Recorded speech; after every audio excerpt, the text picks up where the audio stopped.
Last night on the 28th of November 2012 on a news report on the ABC, this was the first time I've heard mention of the melting of the permafrost in the Arctic, within the Arctic Circle around the top edges of Russia.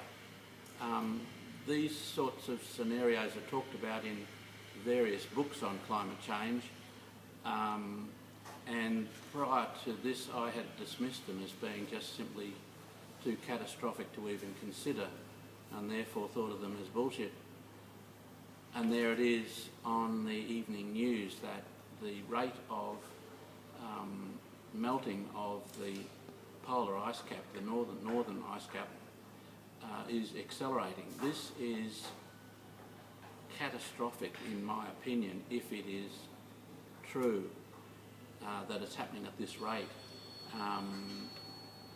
My immediate thought was, well, thank goodness at least my company is doing something about this, in the sense that we are developing a totally sustainable electric motor vehicle. It's all very well to develop a motor vehicle which can be charged from the mains, but I don't think that contributes a great deal. We are proposing a vehicle which can be charged from a home solar power station, in other words a carport with a bunch of batteries, where the day's sunlight is stored in the batteries, come home at night and plug this vehicle into that bank of batteries, thereby creating a totally sustainable form of personal transport.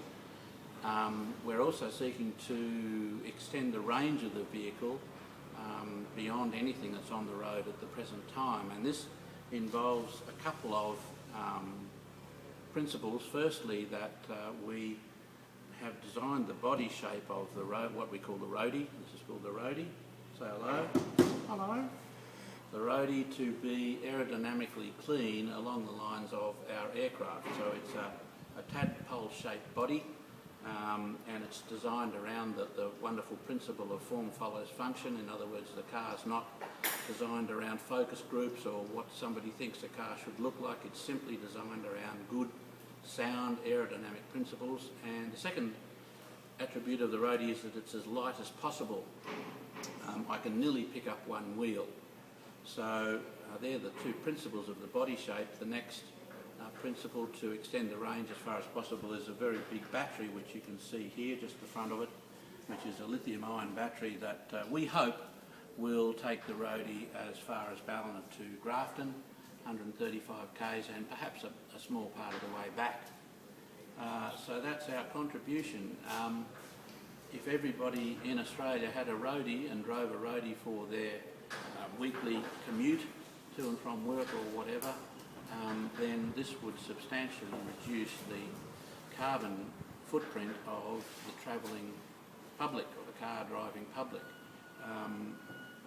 We're doing this on the basis that to prove that a small company in Ballina can make a substantial contribution to this area of climate change.